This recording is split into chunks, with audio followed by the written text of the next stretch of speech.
ሴማ በሰማችው ነገር ጀሪን ከቤት አባረረቻት። ዳኑ በተነገረችው ነገር ያችን ልዕልት የመሰለች ልጅ ደረጃ ላይ እየገፈተረቻት ይች ጀሪ የምትባለዋ ልጅ ናትና በጣም አስደንጋጭ ነገር ሰምቻለሁ ካለቻትም በኋላ ወይዘሮ ሴማ ይህንን ነገር ማለት ፈጽማ አችልም። እኔ በጣም ጥሩ ልጅ ናት ብዬ በጣም ስንት ነገር ላደርግላት አስቤና ቅጄ በነበረበት አጋጣሚ እንዴት እንደዛ አይነት ስራ ትሰራለች? ለካ እሷ ሁለት ቤት ናት አይደለም። ስለዚህ አሁኑን መንጥቅን ማስወጣት።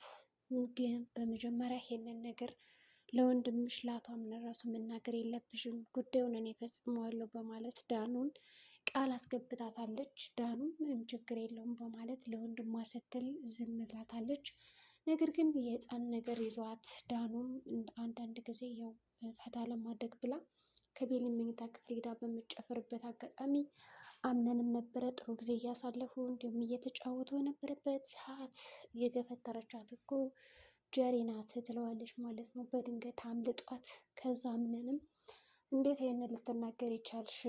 በእርግጠኝነት ጀሪ ይህንን ስራ አሰራም እና ተሳስተሻል በማለት ዳኑን የህፃን ንግግር ነው ብሎ ንቆ ትቶታል ማለት ነው። እውነቱን ብነግረውም በዛ ምክንያት ግን ሴማ እኔ የማይችልሽ ወርድ ከራሴ እንጂ የሆነ ነገር እሰጣታለሁ እያለች የፎከረችባት ነው።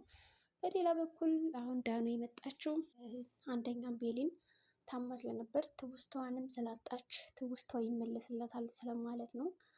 ምናልባት ህዝብ በፊት አሳልፈው ስለነበረ ጥሩ ጊዜም ጓደኛሞችም ሆነው እንደነበረ እናውቃለን። በዛ ምክንያት ይሄ ነገር ከተመለሰላት ለምን ይዘናት አንመጣም የሚል ሀሳብ ስላላት ነው ይዛት የመጣችው። በዛ ምክንያት አምጥታት ብዙ ነገሮችን እያደረገችላት ትገኛለች። አሁን ላይ በእርግጥ የምትፈራው ነገር አለ። በእርግጥም ጁሊያና አምነን ከጎኗ ሁነው እንዲሁም ሲያጽናኗት ነበረ። የረሳችውን ነገር ሁላ ሲነግሯን ነበር። ከዚህ ቤት እንዴት ነው ቆይቻለሁ ወይ ከመጣሁ እያለች አምነን ስትጠይቀው አምነንም አዎ በጣም ጥሩና መጥፎ የሚባሉ ጊዜያቶችን አሳልፈናል እኔና አንቺና ቀስ በቀስ ትውስታሽ እንዲመለስ እኔ እረዳሻለሁ፣ ብቻ አታስቢ፣ ተስፋ እንዳትቆርጭ፣ እኔን እመኚኝ እያለ ከጎኗ ለመሆን እየሞከረ ነው። በዚህ መካከል ታዲያ ጁሊያ በጣም ደስ ብሏታል። በተለይ ከአምነን ጋር መቀራረቧ እንዲሁም ከዛራ ጋር ያላትን ቀረቤታ እንድታጠነክር ነው ያደረገችላት። እንግዲህ ጁሊያም በበኩሏ ዛራ እናቷ እንደሆነች እንደምትወዳት እንደምትንከባከባት ሜርሲም ሲፈን የሚባሉት አብረው እንደመጡ ለሚስትነት ምርጫ መታ እሷም እንደተሳተፈች ወዘተ ነግራታለች ማለት ነው። ይህን ሁሉ ነገር ስንነግራት አላመነችም ነበረ። ጭንቅላቷ እንደዛ ድግምግም አድርገው አስረው ያመማት ነበር። ግን ደግሞ ማወቅ አለበት ብላ ስላሰበች እና ነገሮቹ ወደፊት እንዲራመዱላት በማሰብ ነው ይሄን ነገር የነገረቻት እና ፎቶም ማምጥታ የተነሱትን ስታሳያት በጣም ደንግጣ ራሷን ስታወድቃ ነበር ቤሊን። በዛ ምክንያት አቶ አምነን ምን ሆነች በማለት ተጨንቆ ሂዶ አይቷታል ማለት ነው። ጀሪም መጣ ከሆስፒታል ከየቻት በኋላ በጸጸት ሊገላት ነው ማለት ነው። ካሁን አስታወሰችብኝ፣ ካስታወሰች በእርግጠኝነት ትናገርብኛለች ለቤተሰቡ። ስለዚህ ከሙስጠፋ ጋር ሆኜ ይቺ ልጅ እንዳታስታውስ ማድረግ አለብኝ እና ሀሳቤን አካፍየው የሆነ መላ እንዲሰጠኝ እፈልጋለሁ ትለዋለች። ሙስጠፋም ደውላለት በነበረበት አጋጣሚ ሚስቱ ነኝ ብላ ጆሯ ላይ ዘግታባት ስለነበረ አሁን በሲፈን በኩል ብዙ ምስጢሮች አሉ በጀሪም። ስለዚህ አሁን ሙስጠፋ ከሁለት ገመድ ላይ እየተጫወተ ነው ያለ። በአንድ በኩል ከሲፈን ጎን ወንጀለኛ ቢሆንም ብዙ ነገሮችን እየተጋራ የሰራ ቢሆንም ከዚችኛዋ ጋር ሲሰማ እውነቱን እና መፍትሄ ሰጠኝ ስትለው አላውቅልሽም ራሽን ቻይ ብሎ ነው የሄደው። ግን ደግሞ በጀሪ የሚጨክን ልብ ያለው አይመስለኝም። በእርግጠኝነት ያግዛታል።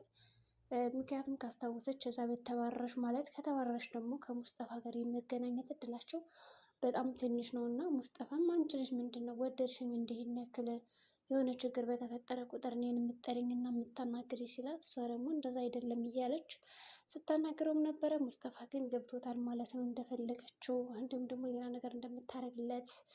ከዛ ይህንን ነገር ከሰማ በኋላ ጥሏት ነው የወጣው። ሌላው አሁን ሜርሲ አንድ ነገር አድርጊልኝ እና ገንዘቡን ሰጥሻለሁ ብሏታል ሜሊክ። እሱም እንግዲህ ማድረግ የፈለገችው ነገር ምንድን ነው የቀረውን ሀብትና ንብረት በሜሊክ ስም መመዝገብ ነው። ከዛ ጁሊያ አሁን የአምነን ጸሐፊ እንደመሆኗ ጁሊያ ከስራ ተባራ።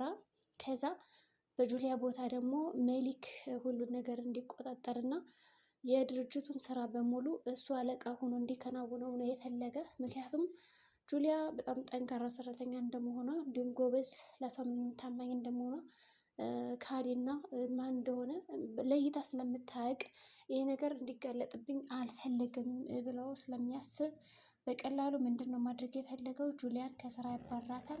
ከስራ ካባራትም በኋላ ግን ጁሊያትን ስለሚወዳት እና ስለሚያፈቅራት እሷ ስትሰራው የነበረውን ስራ እያንዳንዱ እንድታለማምደው እና የእሱ ጸሐፊ እንድትሆን አድርገው ነው የቀጠራት ማለት ነው። ጁሊያ ይህንን ነገር መቀበል አቅቷት ላትሆነን በፍጥነት ይህን ጉዳይ ማሳወቅ አለብኝ፣ ያለዛ እነዚህ ሰዎች ድርጅቱን ተቆርማምጠው መብላታቸው አይቀርም በማለት እያሰበች ነው ያለችው። ግን ደግሞ ሜሊክና ሜርሲ በጣም አስፈራርተዋታል። አንድ ነገር ብትናገር ይላቱ አምነን ሴት ጥር ማደርግሽ ከዚህ በፊት ራሱ የሞከሩትን ሰዎች ብዙ ነገር አድርገናቸዋል። በተለይ ደግሞ ያች ሙርዚና የምትባለውን አይተሻት ከሆነ ሆስፒታል ያስገባናት እኔ ነኝ። ሰማል የምትባለውንም የሆነ ቦታ የወሰድኳት እኔ ነኝ በማለት አጀሬት ሜርሲ ሁሉም ሚስጥሯን ትናገራለች። በዚህ ምክንያት ጁሊያ ትፈራና ለህይወቴማ አደጋ ከሆነ ይህን ነገር አላደርግም በማለት አምነን ራሱ ነቅቶ ይህንን ጉዳይ እስከሚያጣራ ድረስ ዝም ብዬ ማየት አለብኝ ትልና ዝም ትላለች። በሌላ በኩል አምነን አሁን ላይ ምንም ነገር እየገባው አይደለም፣ የሆነ የተደበቀ ነገር አለ ከማለት ውጭ ፈትሽ ልደርስበት የሚል ነገር አላገኝም። ግን ደግሞ ወደ ደረጃ ሲወርድ በአጋጣሚ ያስታውሳል ማለት ነው እንዴት እንደወደቀች እና ከቤሊን ጋር ሲወጡ መጀመሪያ ማንን ልታገኝ እንደጠራቻት ይናገራል ማለት ነው። ከዛ ከጀሪ ጋር የተወሰነ ንግግር እናወራለን ነይ ወደ መኝታ ክፍል ብላ ጠርታት እንደነበረ ያስታውሳል። ስለዚህ ጠረጠረ። በነገራችን ላይ ጠርጥሯል። በእርግጠኝነት ይቺ ጀሪማ እንደዛ አታደርግም። አይ ጀሪ በጣም መልካም ሰው ናት። በእርግጥ እሷ ቆጡ ነች። ያው አንዳንዴ ከኔ ጋር የምትሆነው በምታሳያት ነገር ሀረካቷ ምናምን ያስቀይማታል፣ ያስከፋታል። ግን ይህን ያክል ደረጃ ላይ ወርውራ ትጥላታለች ብዬ አላስብም እያለ ከራሱ ጋር እያወራ ይገኛል። ግን ደግሞ መፈተሽ አልፈለገም። ከዛ ይህንን ነገር ጠይቂያት እንደው ውሸት ቢሆንስ? ውሸት ከሆነ ደግሞ በራሴ ተሸማቀቄ ማፈር አልፈልግም። ስለዚህ ጀሪን አልጠይቃትም፣ አላሳፍራትም። በዛ ላይ ትቆጣለች። ብዙ ነገር ለእኔ ስትል አሳልፋለች እና ብዙ ነገሮችንም እያደረገች ነው። በዛ ላይ ደግሞ እኔ ራሱ ፍቅረኛ ነሽ ብዬ እየዋሸዋት ነበር፣ እየማገጥኩባት ነበረ። ከቤሊን ጋር ጥሩ ጊዜ እያሳለፍኩ ነበረ። ጀሪን ቀለበት አስሬልሻለሁ ሚስቴ ናት ብዬ መርጬ እሷ ጋር የማሳልፈው ነገር ደግሞ ጥሩ አይደለም። ይሄ ነገር ያው በእሷ ቦታ በሆንም እኔ እንደዛ ነው ላደርግ የምችለው ብሎ ራሱን ያሳምናል። ምን እንደዛ ብሎ ማሳመን አልነበረበትም። ምክንያቱም መጀመሪያውኑ ጀሪን አልፈልግም ብሎ ቤሊ ካሁን በኋላ እኔና አንቺ አንድ ላይ መሆን አለብን ማለት ነበረበት። እሱ ደግሞ ከጀሪ ጋር መለየት የማይፈልገው አሁን ልጁ በሱ ምክንያት እንደሞተ አድርገው ስለሚቆጠር ነው እና ለእኔ ስትል ይህን ሁሉ ነገር አድርጋለች። ከዚህ በኋላ ሌላ ልጅ ራሱ ላትወልድ ትችላለች። ፈተዋት ማለት ህይወቷ ይበላሻል ማለት ነው ብሎ ስላሰበ ምንም ነገር አላላትም። ስለዚህ ሚስጥሩ አሁንም እንደተደበቀ ይቆያል ማለት ነው። ያሳዝናል።